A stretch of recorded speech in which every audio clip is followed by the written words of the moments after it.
Morning students, मैं Rishiraj Yadav, team CLC और CLC की इस ऑनलाइन एंड डिजिटल प्लेटफॉर्म पर आप सभी का वेलकम करता हूं। लास्ट क्लास में हम लंग्स की स्ट्रक्चर के बारे में बात की। कंडक्टिंग पार्ट क्या है, एक्सचेंजिंग पार्ट क्या है, दोनों में क्या डिफरेंस है ये भी देखा। एयर टाइट चैम्बर क्या है, उसमें dorsal part, ventral part, lateral part, anterior part, posterior part ये देखा। दोनों लंग्स का वेट अलग अलग है। राइट का वेट है 625 ग्राम, लेफ्ट का है 565 ग्राम। दोनों में लेंथ वाइज देखा जाए तो राइट की लेंथ कम है, right is shorter, left is longer. Width देखा जाए तो राइट वाइडर और लेफ्ट नैरोवर, क्योंकि वहां पर कार्डियक नोच। अब दिमाग में यह आ रहा होगा कि राइट शॉर्टर क्यों है, क्योंकि लीवर की पोजीशन के लिए भी तो जगह चाहिए ना। क्लियर है मेरी बात। उसके बाद मैंने बात की एक्सचेंजिंग पार्ट और कंडक्टिंग पार्ट का क्या क्या रोल है ये बताया। एलियोलाई में कौन कौन सी सेल्स है, उनका क्या क्या रोल है ये बताया। टाइप 1 या न्यूमोसाइट फर्स्ट का क्या रोल है, टाइप 2 और टाइप सेकंड या न्यूमोसाइट सेकंड का क्या रोल है।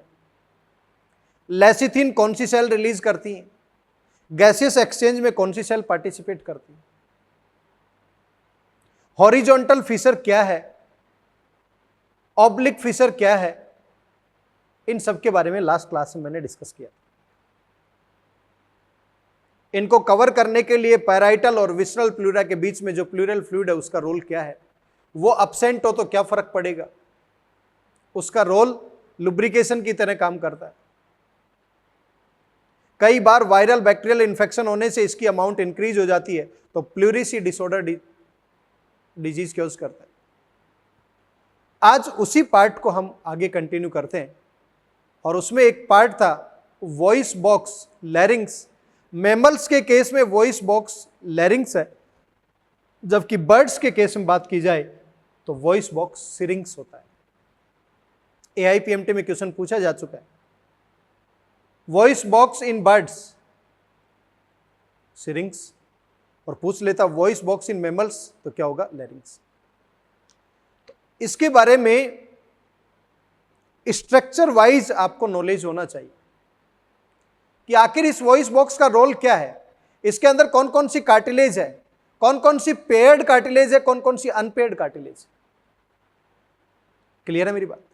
देखिए बेटा, ये एक रियल डायग्राम है जो हमारी बॉडी में बना हुआ। ये डायग्राम मैंने मेरी तरफ से बनाया मॉडिफाइड करके कि समझने में आसानी रहे। रियल डायग्राम में ये मान के चलें, ये जो पार्ट आपको दिखाई दे रहा है ये है ट्रेकिया, और ये जो आपको रिंग्स दिखाई दे रही है इनको बोलते हैं ट्रैकियल सी शेप रिंग्स। और बेटा ये हाईलाइन कार्टिलेज की बनी हुई।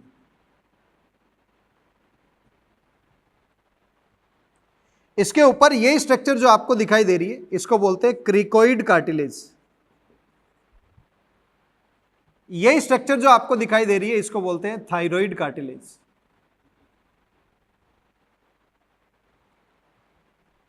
और ये मेम्ब्रेन जो ऊपर से यू शेप की जो ये बोन दिखाई दे रही है इसको बोलते हैं हायोइड बोन। और ये जो पार्ट आपको दिखाई दे रहा है इसको बोलते हैं एपिग्लोटिस।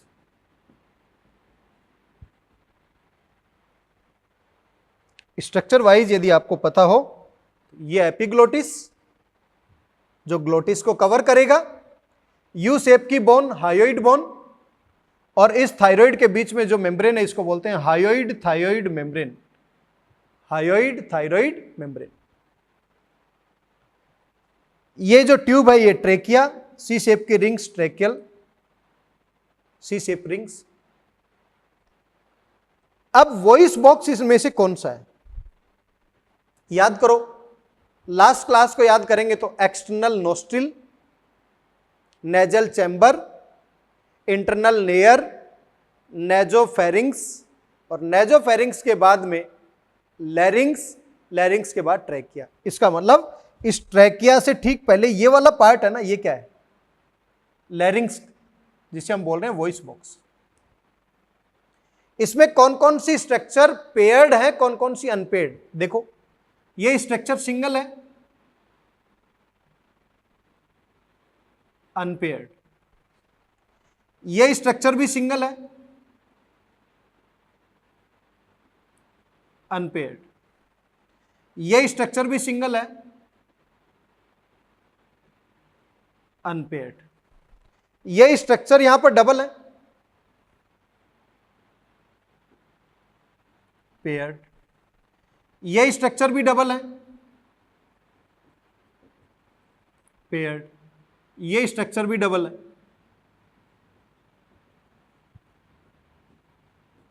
इट मीन्स मैं ये कह सकता हूं कि जो हमारा वॉइस बॉक्स है वो 3 पेयर्ड एंड 3 अनपेयर्ड कार्टिलेज का बना हुआ है। 3 पेयर और 3 unpair. 3 pair means total 6, unpair means 3, तो टोटल मैं कह सकता हूं 9 कार्टिलेज का बना हुआ। ये जो लेबलिंग कर रखा है मैंने 4 नंबर पर, this is unpaired structure epiglottis. ये एक टाइप की इलास्टिक कार्टिलेज है।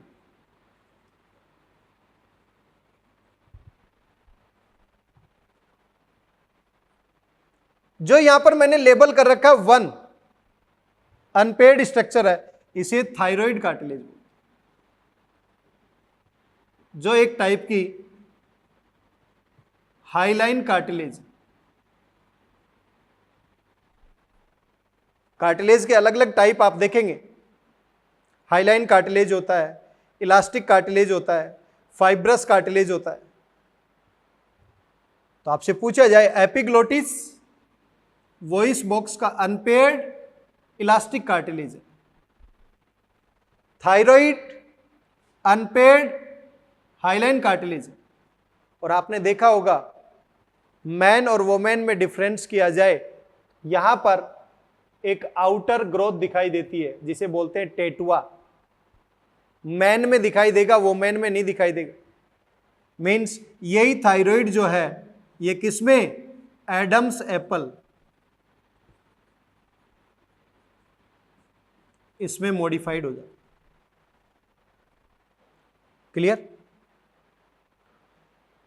ये जो सेकंड नंबर पर मैंने अनपेयर्ड ये लेबल किया है, इसको बोलते हैं क्रिकोइड। और बेटा जी ये रिंग शेप की कार्टिलेज है। आपसे क्वेश्चन पूछा जाए वॉइस बॉक्स में रिंग शेप की cartilage unpaired, cricoid. Voice box में एडम्स एप्पल किसका मॉडिफिकेशन है? थायराइड, ये भी अनपेयर्ड। और जो ये पार्ट आपको दिखाई दे रहा है पेयर्ड फॉर्म में, पिरामिड शेप में जो आपको दिखाई दे रहा है, इसको बोलते हैं एरिटिनोइड।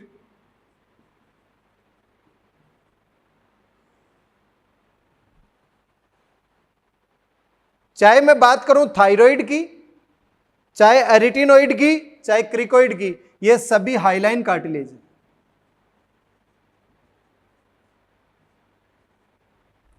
एरिटिनोइड भी हाईलाइन कार्टिलेज।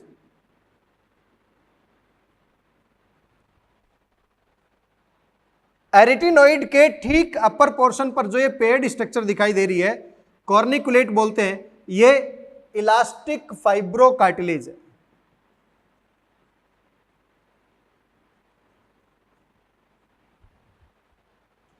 इसी के एंटीरियर पोर्शन पर ये क्यूनिफॉर्म दिखाई दे रही है, ये भी इलास्टिक फाइब्रो कार्टिलेज।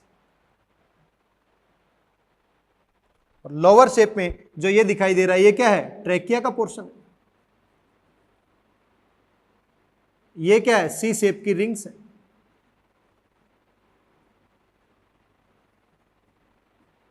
तो बेटा वॉइस बॉक्स में डायरेक्टली आपसे क्वेश्चन क्या पूछा जाएगा, डायरेक्टली यदि क्वेश्चन पूछा जाएगा तो ये पूछा जाएगा voice box in mammals लैरिंग्स। Voice box में टोटल कार्टिलेज 9, 3 पेयर्ड और 3 अनपेयर्ड। पेयर्ड की फॉर्म में कौन कौन है? Arytenoid, corniculate, cuneiform, these are the paired structure. Unpaired में कौन है? एपिग्लोटिस, थायराइड और क्रिकोइड। क्रिकोइड रिंग शेप में है, एडम्स एप्पल थायराइड का मॉडिफिकेशन। अब यहां पर ये जो आपको दिखाई दे रहा है पिरामिड शेप में एरिटिनोइड, यहां पर 2 डिफरेंट टाइप के फाइबर दिखाई देंगे। इन फाइबर्स को बोलते हैं वोकल कॉर्ड। हमारे केस में वॉइस बॉक्स या साउंड बॉक्स जो है वॉइस निकालेगा, इसके अंदर 2 तरीके के फाइबर हैं, ये एंटीरियर और ये पोस्टीरियर। यहां तक लेबल करें।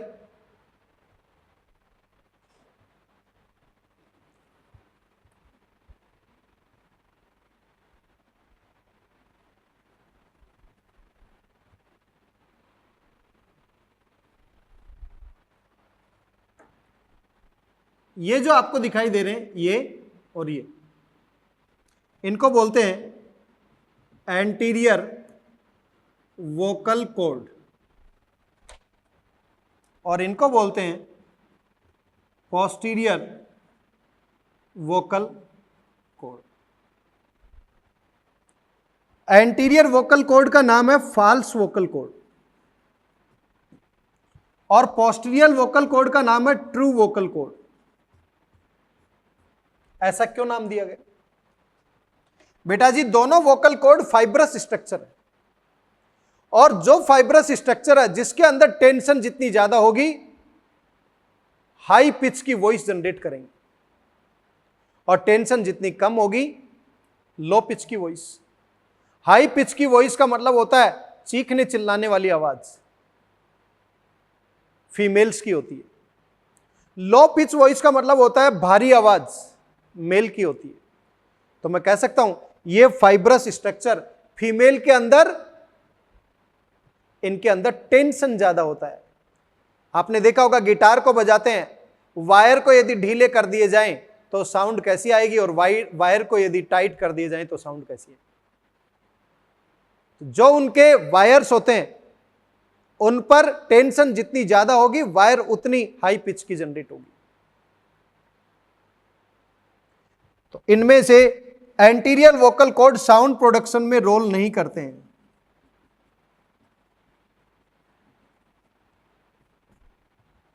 Posterior vocal cord sound produce करते हैं।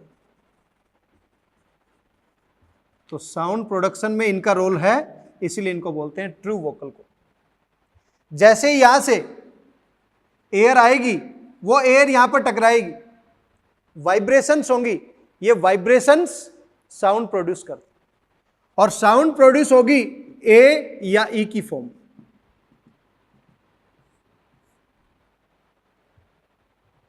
ए या ई की फॉर्म, ए या ई की फॉर्म में जो साउंड प्रोड्यूस हो रही है, इसलिए आपने देखा होगा कोई बहरा है, कोई गूंगा है, किसी में दोनों कैरेक्टर हैं, तो वो व्यक्ति भी ए या ई की साउंड जरूर प्रोड्यूस करता है। और जिसके अंदर वॉइस बॉक्स करेक्टली है तो वो उसे स्पीच में कन्वर्ट कर देता है। मैं आपको लेक्चर दे रहा हूं, मैं उसको स्पीच में कन्वर्ट कर पा रहा हूं। कोई गूंगा व्यक्ति है, वो ए या ई तो बोलेगा लेकिन वो स्पीच में कन्वर्ट नहीं कर पा रहा। तो जैसे यहां से एयर आएगी, वाइब्रेशन जनरेट करवाएगी, तब जाकर साउंड प्रोड्यूस होगी। मेल या फीमेल में देखा जाए तो आपको पता है चिल्ड्रन में और फीमेल में ये posterior vocal cord well developed होते हैं एज कंपेयर टू मेल। इसलिए छोटे बच्चों में और फीमेल में हाई पिच की वॉइस जनरेट होती है। या मैं कह सकता हूं उनके अंदर टेंशन, इन फाइबर्स के अंदर टेंशन ज्यादा होता है, तो हाई पिच की वॉइस प्रोड्यूस करते हैं as compared to male. Note करें बेटा यहां तक।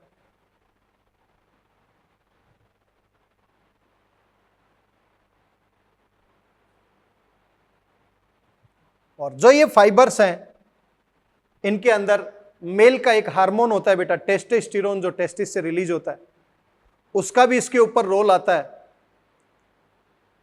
टेस्टोस्टेरोन जो हार्मोन है वो इन फाइबर्स को थिकर कर देता है, और जितने फाइबर थिकर हो जाएंगे, मोटे हो जाएंगे, तो वो साउंड को लो पिच वॉइस में या भारी आवाज में कन्वर्ट कर देते हैं। क्लियर है मेरी बात? इसका मतलब इन वोकल कॉर्ड्स के ऊपर टेस्टोस्टेरोन हार्मोन का रोल भी है। इसलिए आगे चलकर आपको यह भी बताया जाएगा कि सेकेंडरी सेक्सुअल कैरेक्टर में हाई पिच वॉइस और लो पिच वॉइस डिफरेंस करते हैं ना। हाई पिच वॉइस किसकी है? फीमेल की। लो पिच वॉइस किसकी है? मेल की। तो मेल के ऊपर उस हार्मोन के रोल की वजह से लो पिच वॉइस जनरेट हो जाती है, जिसे बोलते हैं भारी आवाज। तो भारी आवाज में किसका रोल होगा? टेस्टोस्टेरोन हार्मोन का। क्लियर? तो बेटा जी दो टाइप के वोकल कॉर्ड्स हैं, one false vocal cord and second one is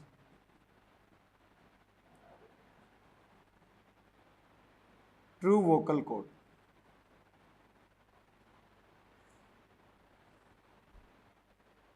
इन दोनों वोकल कॉर्ड्स में से साउंड प्रोडक्शन में किसका रोल है? साउंड प्रोडक्शन में रोल है ओनली ट्रू वोकल कॉर्ड।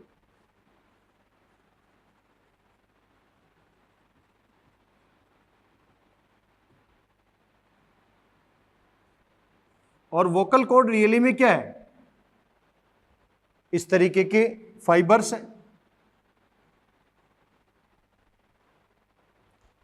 अब ये फाइबर जो हैं, इनके ऊपर जितना ज्यादा टेंशन होगा, साउंड की पिच उतनी हाई होगी। तो मैं कह सकता हूं ग्रेटर द टेंशन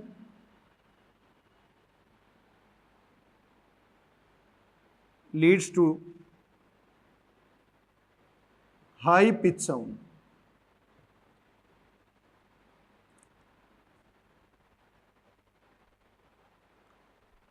आपसे पूछा जाए दो डिफरेंट टाइप की साउंड जो होगी वो क्या होगी? हाई पिच की साउंड होगी या लो पिच की साउंड होगी? हाई पिच की साउंड जनरली कहां पर देखने को मिलती है? हाई पिच की साउंड जनरली देखने को मिलेगी फीमेल एंड चिल्ड्रन के अंदर।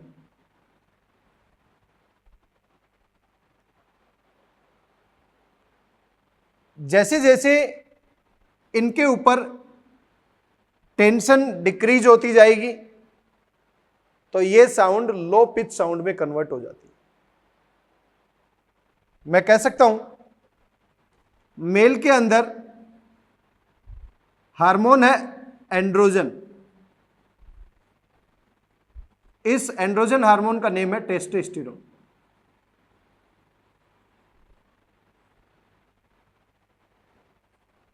यह हार्मोन मेल के अंदर इन फाइबर को थिक एंड लॉन्गर बना देता है।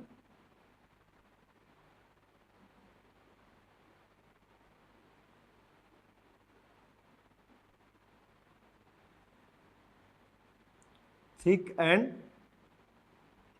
लॉन्गर। ऐसे केस में जो साउंड प्रोड्यूस होगी वो लो पिच की साउंड प्रोड्यूस होगी।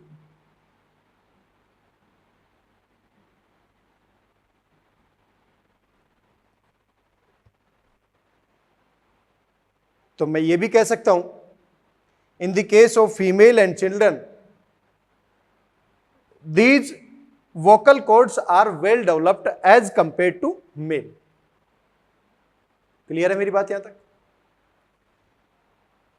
आगे चलकर 12th क्लास में आपको ह्यूमन इवोल्यूशन के बारे में बताया जाएगा। और ह्यूमन इवोल्यूशन जो चैप्टर है उसमें होमोसेपियंस की अलग अलग सब स्पीसीज है, जिसमें एक सब स्पीसीज है होमोसेपियंस निएंडरथैलिस। एक सब स्पीसीज का नाम है होमोसेपियंस निएंडरथैलिस, जिसको हम निएंडरथल मैन भी बोलते हैं। Neanderthal man.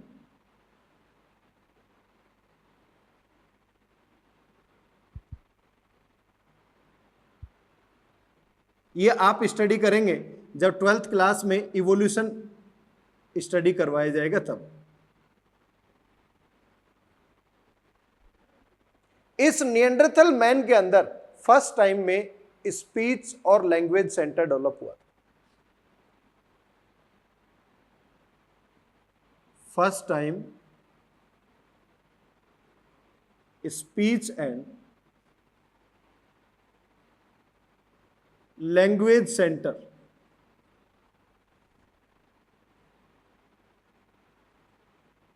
डेवलप हुआ। तो बेटा अभी तक आपने ये देखा कि मैमल्स के अंदर जो वॉइस बॉक्स है वो वॉइस बॉक्स क्या है? लैरिंग्स। उसमें 3 पेयर्ड और 3 अनपेयर्ड कार्टिलेज से जो स्ट्रक्चर बनी है उसी को क्या बोल रहे हैं हम? लैरिंग्स। इस लैरिंग्स में 2 डिफरेंट टाइप के vocal cord, anterior false vocal cord, posterior true vocal cord. True vocal cord वो है जो साउंड प्रोडक्शन में डायरेक्टली पार्टिसिपेट करेंगे, और एंटीरियर जो साउंड प्रोडक्शन में पार्टिसिपेट नहीं करते उन्हीं को क्या बोले? False vocal cord. और ये वोकल कोड्स जो है फीमेल और चिल्ड्रन के अंदर वेल डेवलप्ड होते हैं, और मेल के अंदर जैसे जैसे एंड्रोजन और टेस्टोस्टेरोन हार्मोन बनेगा एडल्ट स्टेज में आते आते, वैसे वैसे ये फाइबर थिक एंड लॉन्गर हो जाते हैं। इसका मतलब यहां पर टेंशन क्या हो जाता है? कम हो जाता है। टेंशन कम होगा तो उससे साउंड की जो पिच जो जनरेट होगी वो भी क्या होगी? लो पिच की साउंड जनरेट होगी। क्लियर है मेरी बात यहां तक? तो ये बात हुई लैरिंग्स से रिलेटेड या वॉइस बॉक्स से रिलेटेड। इसी तरीके का वॉइस बॉक्स जो बर्ड्स में होता है उसे क्या नाम दिया हमने? सिरिंग्स। अब मैं बात करता हूं जो एयर हम अंदर लेंगे और जो कार्बन डाइऑक्साइड जो टॉक्सिक बॉडी के अंदर है उसे बाहर निकालेंगे। इसे 2 प्रोसेस से हम समझने की कोशिश करेंगे। एक प्रोसेस इनहेलेशन और दूसरी process exhalation. It means inhalation and exhalation दोनों को ऐड कर दिया जाए तो मैकेनिज्म बनेगी ब्रीथिंग। तो हम ब्रीथिंग मैकेनिज्म को समझने की कोशिश करेंगे। देखिए बेटा ध्यान से समझे इस पॉइंट।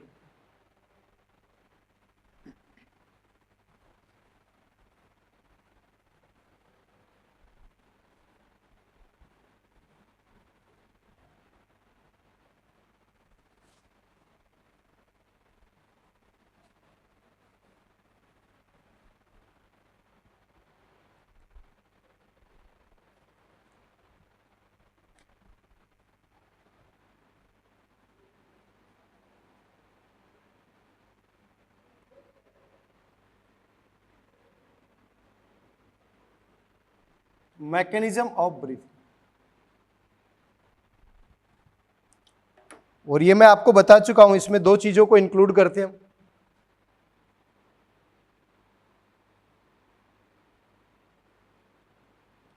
इंस्पिरेशन एंड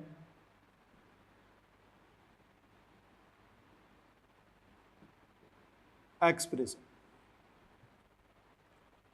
दोनों का मीनिंग समझिए क्या है?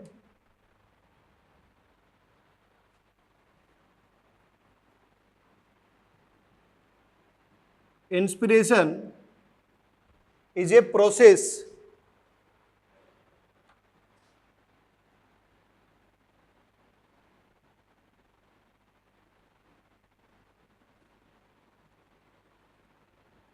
inspiration is defined as a process in which fresh air enter into the lungs.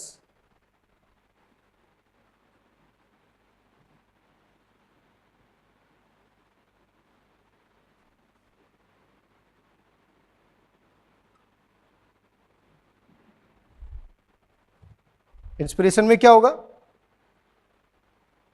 Fresh air enter into the lungs. इसका मतलब एटमॉस्फेरिक एयर को हमें लंग्स तक लेकर जाना है। या इसी को दूसरे फॉर्म में डिफाइन किया जाए और लगाकर दूसरी डेफिनेशन नोट कर सकते हैं। इट इज इनफ्लो और inhalation of fresh air. It is inflow और inhalation of fresh air।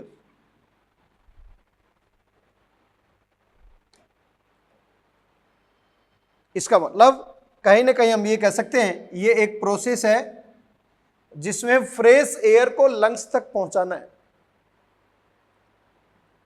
Fresh air को इनहेल करना है। ये तो बात हुई बेटा इंस्पिरेशन की। अब हम बात करें एक्सप्रेशन की। एक्सप्रेशन क्या है वो भी देख लेते हैं।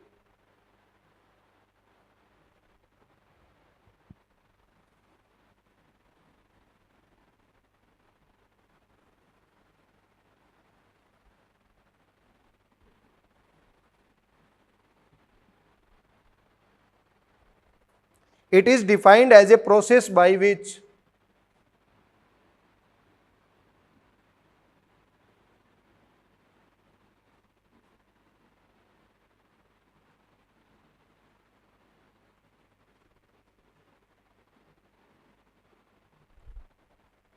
fall air,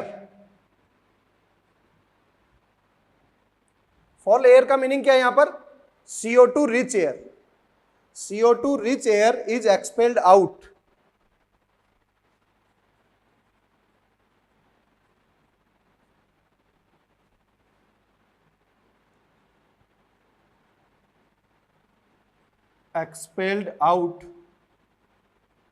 from the lungs।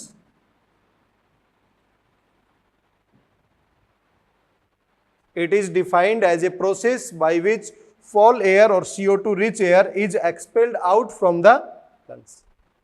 It means मैं कह सकता हूं जो इनहेलेशन था, जो इंस्पिरेशन था, उसका ठीक अपोजिट।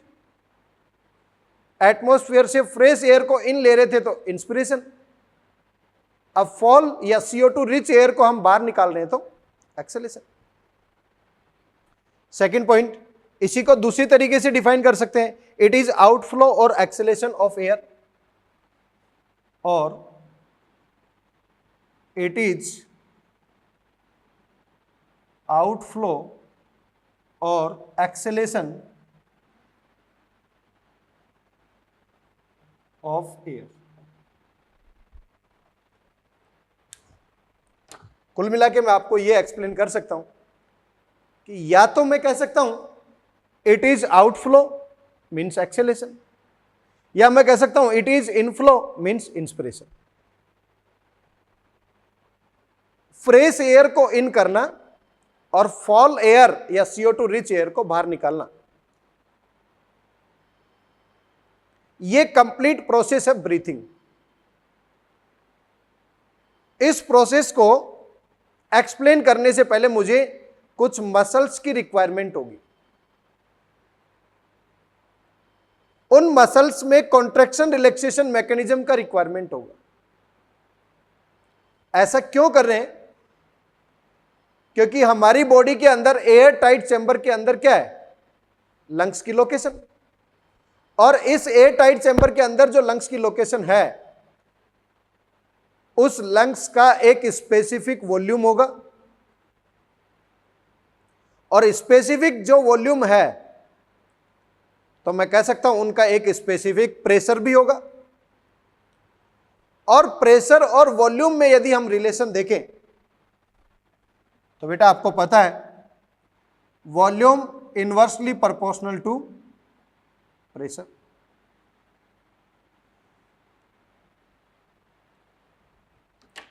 हमें किसी एक स्पेसिफिक चैम्बर का, एयर टाइट चैम्बर का वॉल्यूम पता लग जाए और उस वॉल्यूम को कम या ज्यादा किया जाए, मैं कह सकता हूं ये वॉल्यूम इंक्रीज और डिक्रीज पोजीशन में, तो वहां का प्रेशर भी क्या होगा, इंक्रीज और डिक्रीज होगा। यदि वॉल्यूम इंक्रीज हुआ तो प्रेशर डिक्रीज, और वॉल्यूम डिक्रीज हुआ तो प्रेशर इंक्रीज। वॉल्यूम इंक्रीज हुआ तो प्रेशर डिक्रीज, और वॉल्यूम डिक्रीज हुआ तो प्रेशर इंक्रीज। इन दोनों में इनवर्सली रिलेशन। तो हम कह सकते हैं उस वॉल्यूम के बेसिस पर हम प्रेशर ग्रेडियंट मेंटेन कर रहे हैं, और प्रेशर ग्रेडियंट यदि मेंटेन हो जाए तो हम यदि ये कहें कि एक्सटर्नल एनवायरनमेंट का प्रेशर ज्यादा और हमारे अंदर का प्रेशर कम, तो बाहर से एयर ज्यादा प्रेशर से कम प्रेशर की ओर आ जाएगी। और यदि एक्सटर्नल एनवायरनमेंट के कंपैरिजन में अंदर का प्रेशर ज्यादा हो जाए और बाहर का प्रेशर कम, यहां से एयर बाहर चली जाएगी। और सिंपल मीनिंग में हम यही तो कह रहे हैं, inflow of fresh air and outflow of foul air is known as breathing. Inflow and outflow दोनों को ऐड कर दिया जाए तो क्या बनेगा, ब्रीदिंग। इट मीन्स हमें प्रेशर ग्रेडियंट मेंटेन करना है। तो मैं ये कह सकता हूं, movement of air into and out from the lungs is carried out by the creating a pressure gradient between lungs and atmosphere. तो नेक्स्ट पॉइंट की फॉर्म में नोट करें,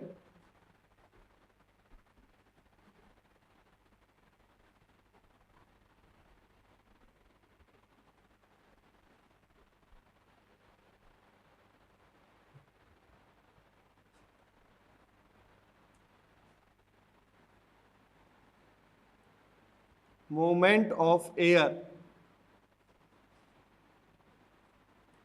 into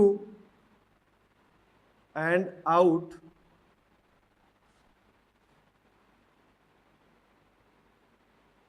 from the lungs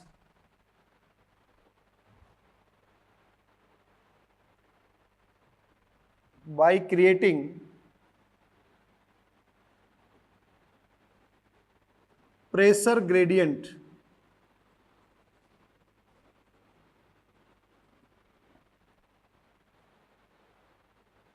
in between lungs and the atmosphere.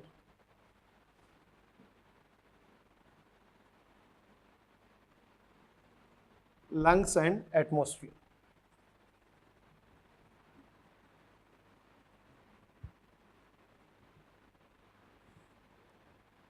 अभी आपको explain करने की कोशिश की मैंने कि जब तक प्रेशर ग्रेडियंट मेंटेन नहीं होगा तब हम एयर को इन और आउट नहीं कर सकते।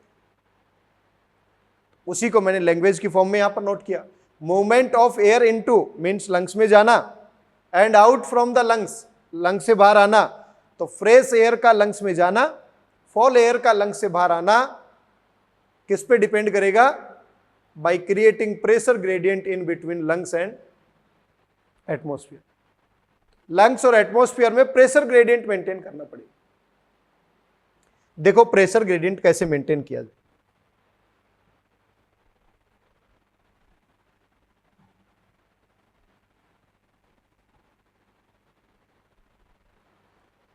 पहले मैं एयर टाइट चैम्बर बना लेता हूं।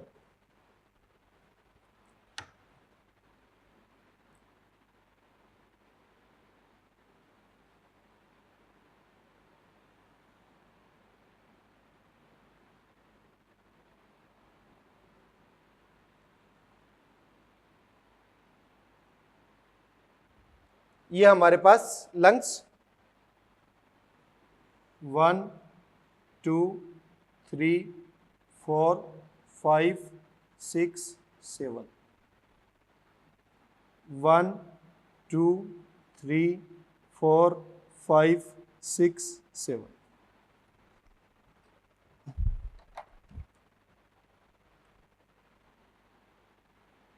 यहां पर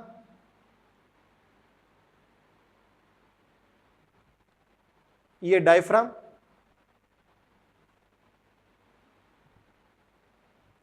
ये neck and clavicle,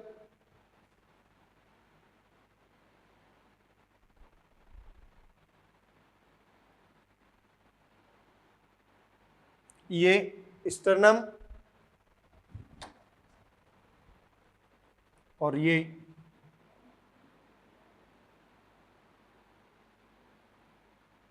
vertebral column.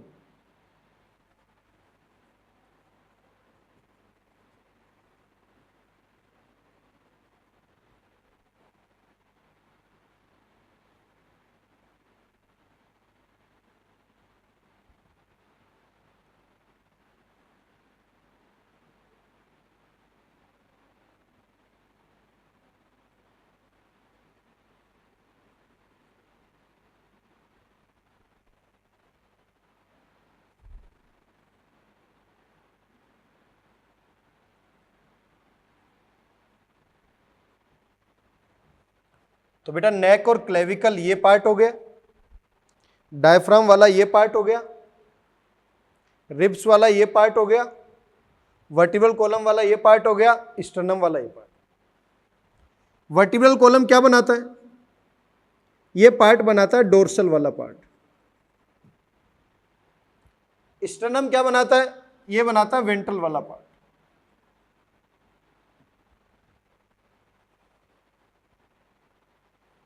नेक और क्लेविकल वाला एंटीरियर, डायफ्राम पोस्टीरियर, और रिब्स लेटरल। क्लियर?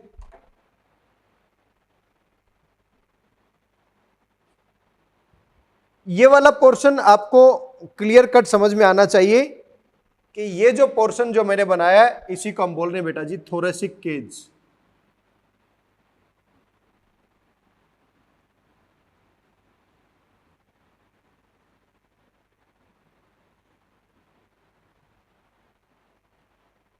जहां पर हमारा ये ट्रेकिया बाइफर्केट होगा, ब्रोंकस में वो रीजन होगा फिफ्थ थोरेसिक वर्टिब्रा, जहां पर डिवीजन हो रहा है। तो हम कह सकते हैं एक ब्रांचिंग यहां पर, एक ब्रांचिंग यहां पर। ये जो ब्रांचिंग पॉसिबल होती है ये पॉसिबल हुई है फिफ्थ थोरेसिक वर्टिब्रा।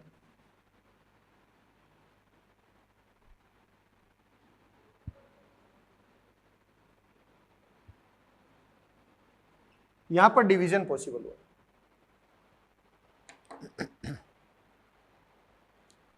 इसका मतलब मैं ये कह सकता हूं कि जो डोर्सल साइड में है ये पूरा वर्टिब्रल कॉलम है, तो जहां ट्रेकिया का फाइनली ब्रोंकस में जो डिवीजन हो रहा है वो फिफ्थ थोरेसिक वर्टिब्रा पर हुआ। उसके बाद में 1 2 3 4 5 6 7, ये 7 इस साइड में और 7 इस साइड, 7 पेयर ऑफ रिब्स ऐसी है जो डोर्सल साइड से वर्टिब्रल कॉलम से कनेक्टेड हैं और वेंट्रल साइड से स्टर्नम से connected. It means these are the true ribs. Means इनका एक एंड स्टर्नम से कनेक्टेड है और दूसरा एंड वर्टिब्रल कॉलम से। तो रियली में ये जो रिब्स हैं इन्हीं को बोलते हैं ट्रू रिब्स, और किससे कनेक्टेड है? वर्टिब्रल और दूसरी साइड से स्टर्नम से, तो vertebral sternal ribs.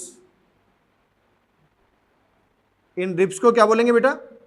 Vertebral sternal ribs, क्योंकि इनका एक एंड कहां से कनेक्टेड है? वर्टिब्रल कॉलम से, तो दूसरा एंड कहां से कनेक्टेड है? स्टर्नम से कनेक्टेड। इसका मतलब इस तरीके से है, पीछे से आगे की तरफ ऐसे 1 2 3 इस तरीके से 7 पेयर की फॉर्म। अब मैं आपसे यह कहूं, जब जब इस एयर टाइट चैम्बर का डोर्सल वेंट्रल एक्सिस चेंज होगा तो आप क्या सोचेंगे थोड़ी देर के लिए? डोर्सल और वेंट्रल एक्सिस में चेंज हुआ तो कहीं ना कहीं वर्टिब्रल कॉलम और स्टर्नम वाले पार्ट में चेंज होना चाहिए। और जब मैं आपको यह कहूं कि एंटीरियर पोस्टीरियर एक्सिस में चेंज हुआ तो आपका दिमाग यहां पर आना चाहिए, डायफ्राम और नेक या क्लेविकल रीजन। क्लियर है मेरी बात?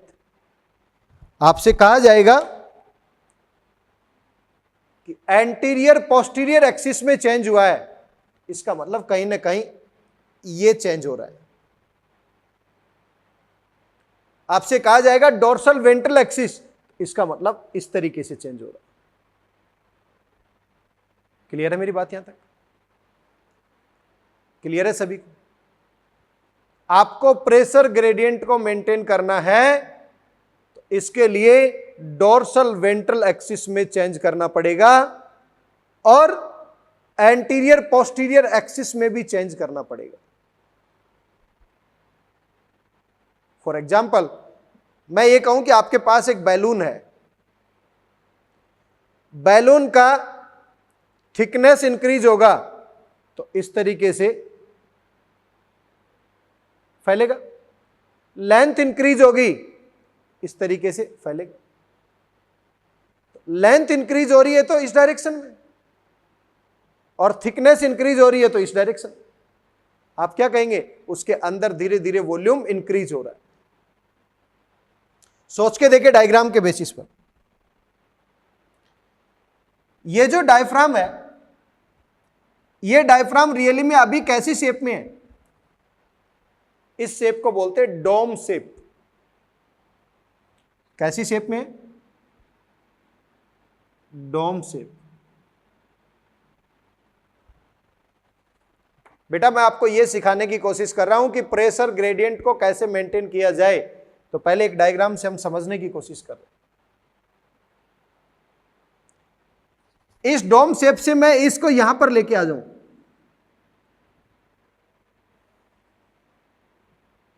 आप क्या कहेंगे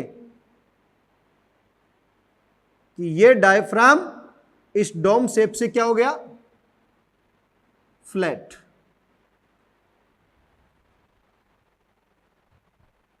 आप बताओ, यहां से लेकर इतना स्पेस इंक्रीज हो गया तो मैं कह सकता हूं यहां से पहले यहां की डिस्टेंस देखो, यहां से लेकर यहां की डिस्टेंस, तो पहले एंटीरियर पोस्टीरियर एक्सिस यहां से लेकर यहां तक था। अब देखें, यहां से लेकर फ्लैट हो गया है, यहां तक हो गया, तो हम क्या बोलेंगे? जैसे ही डायफ्राम डोम शेप से फ्लैट होगा तो एंटीरियर पोस्टीरियर एक्सिस में चेंज आएगा। तो एंटीरियर पोस्टीरियर एक्सिस, ये पहले वाली पोजीशन को हम ए नेम दे देते हैं, इसको बी नेम दे देते हैं। आप बताओ, एंटीरियर पोस्टीरियर एक्सिस चेंज हुआ, इंक्रीज हुआ या डिक्रीज हुआ? इंक्रीज हुआ है। इसका मतलब मैं कह सकता हूं इस एयर टाइट चैम्बर का नाम क्या है? Thoracic cavity. थोरेसिक कैविटी का वॉल्यूम क्या होगा? Thoracic volume. और थोरेसिक वॉल्यूम के अंदर क्या है? लंग्स। लंग्स के वॉल्यूम को बोलते हैं पल्मोनरी वॉल्यूम। तो आप बताएं बेटा, वॉल्यूम इंक्रीज हुआ या डिक्रीज हुआ? वॉल्यूम इंक्रीज हुआ। तो मैं ये कह सकता हूं air tight chamber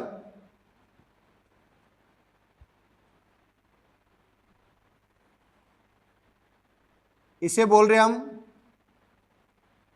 thoracic cavity या चेस्ट कैविटी। थोरेसिक कैविटी के अंदर थोरेसिक वॉल्यूम इंक्रीज हो रहा है। थोरेसिक वॉल्यूम इंक्रीज होगा तो इसी के अंदर लंग्स है, लंग्स का वॉल्यूम क्या होगा? पल्मोनरी वॉल्यूम भी इंक्रीज होगा। अब आपको पता है V का P से रिलेशन इनवर्सली होता है। जब V इंक्रीज हुआ है ऑब्वियसली वहां का P क्या हुआ होगा, डिक्रीज। तो मैं कह सकता हूं पल्मोनरी प्रेशर डिक्रीज हो गया। देखो ग्रेडियंट बन गया, पल्मोनरी प्रेशर डिक्रीज है तो ऑब्वियसली एटमॉस्फेरिक प्रेशर क्या होगा, इंक्रीज। बाहर से फ्रेश एयर इन कर जाएगी, इसी को बोल रहे इनफ्लो ऑफ एयर।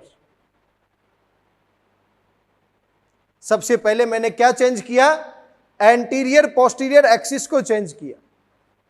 उस एंटीरियर पोस्टीरियर एक्सिस में क्या नेक और क्लेविकल में कोई चेंज आया, नहीं। चेंज किस में आया, डायफ्राम।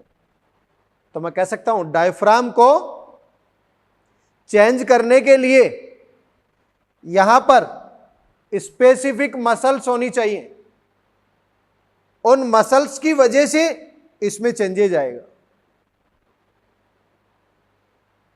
क्लियर है मेरी बात।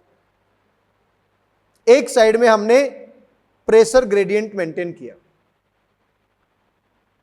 दूसरे एक्सिस में चेंज करने की कोशिश करते हैं। दूसरा एक्सिस कौन सा है, डोर्सल वेंट्रल। भाई एंटीरियर पोस्टीरियर एक्सिस में तो चेंज आ गया, और ये चेंज मेनली किसकी वजह से आया, डायफ्राम की वजह से।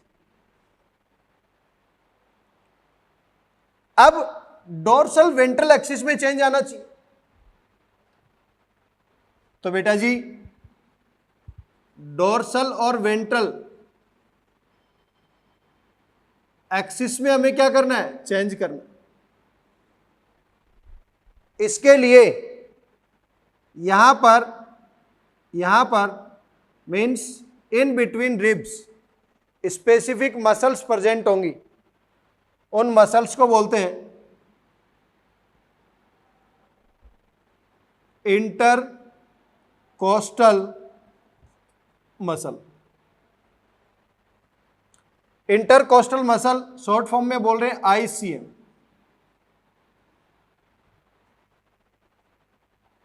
इन मसल्स में हमें क्या करना पड़ेगा, इनमें हमें चेंज करना पड़ेगा। जिस तरीके से यहां पर डायफ्राम मसल में हमने क्या किया, चेंज किया, तो हमारे पास एंटीरियर पोस्टीरियर एक्सिस चेंज हो गया। अब हम डोर्सल वेंट्रल एक्सिस में चेंज करें तो यहां पर स्पेसिफिक मसल्स हैं जो रिब्स के बीच में है, ICM। इनमें चेंज करना पड़ेगा, इनमें चेंज होते ही डोर्सल वेंट्रल एक्सिस में चेंज हो जाएगा। जरा सोचे, ये आउटवर्ड मूवमेंट करना शुरू कर दे तो हम क्या कहेंगे, ये रिब केज या जो ये रिब्स हैं ये आउटवर्ड मूव कर रही हैं। डायफ्राम कैसे मूव किया था, डाउनवर्ड। ये आउटवर्ड मूव करे और ये भी आउटवर्ड मूव करे, आप बताएं वॉल्यूम क्रिएट होगा नहीं होगा, क्रिएट होगा। और जितना ज्यादा वॉल्यूम इंक्रीज होगा प्रेशर उतना ही कम होगा। इट मीन्स ये रिबकेज आउटवर्ड मूव करे और ये डायफ्राम डाउनवर्ड मूव करे, तो डायफ्राम की वजह से एंटीरियर पोस्टीरियर एक्सिस में चेंज आया और इंटरकोस्टल मसल्स की वजह से डोर्सल वेंट्रल एक्सिस में चेंज आया, और इसकी वजह से ओवरऑल वॉल्यूम जो है इंक्रीज हो गया। तो वहां का प्रेशर क्या हो जाएगा, डिक्रीज। और प्रेशर डिक्रीज हो गया, आप समझ सकते हैं प्रेशर डिक्रीज होते हैं, एटमॉस्फेरिक प्रेशर क्या है, ज्यादा, अंदर का प्रेशर क्या है, कम, एयर इनफ्लो कर जाएगी। इसी एक्टिविटी को रिवर्स कर देंगे तो अंदर का प्रेशर क्या हो जाएगा, ज्यादा, बाहर का प्रेशर क्या है, कम, एयर आउटफ्लो कर जाएगी। इसी को बोल रहे हैं इनहेलेशन और एक्सेलेशन, जो एक ब्रीथिंग का पार्ट। समझ में आ गई मेरी बात। तो बेटा जी अभी तक मैंने केवल ये एक्सप्लेन करने की कोशिश की है कि किसी भी एक्सिस में, डोर्सल वेंट्रल एक्सिस में और एंटीरियर पोस्टीरियर एक्सिस में चेंज कैसे होगा। नेक्स्ट क्लास में मैं डिटेल में ये एक्सप्लेन करूंगा कि एंटीरियर पोस्टीरियर में चेंज होगा तो मसल में कौन सी एक्टिविटी करनी पड़ेगी, कॉन्ट्रैक्शन करना पड़ेगा या रिलैक्सेशन करना पड़ेगा। डोर्सल वेंट्रल एक्सिस में चेंज करना पड़ेगा तो इंटरकोस्टल मसल्स के अंदर कॉन्ट्रैक्शन करना पड़ेगा या रिलैक्सेशन करना पड़ेगा। क्लियर है मेरी बात यहां तक? क्लियर है सभी को? तो बेटा जी अभी मैंने केवल एयर टाइट चेंबर में आपको नॉर्मल फॉर्म में यह समझाने की कोशिश की है कि किस तरीके से प्रेशर ग्रेडियंट को मेंटेन किया जाए। नेक्स्ट क्लास में इसी को डिटेल में मैं डिस्कस करूंगा और मैकेनिज्म ऑफ ब्रीथिंग को डिटेल में डिस्कस करूंगा। क्लियर है मेरी बात? तो मैं समराइज करता हूं अभी मेरी बातों। आज मैंने बातें की वॉइस बॉक्स से रिलेटेड कि वॉइस बॉक्स क्या है, कौन कौन सी उसमें कार्टिलेज है, कौन कौन सी अनपेयर्ड है, कौन कौन सी पेयर्ड है, कौन सी रिंग शेप में है, किसका मॉडिफिकेशन एडम्स एप्पल में होगा। उसके बाद मैंने बात की कि टेस्टोस्टेरोन का ट्रू वोकल कॉर्ड के ऊपर क्या इफेक्ट आता है। False vocal cord sound production में रोल नहीं कर रहा है, true vocal cord sound production में रोल कर रहा है, इसके बारे में।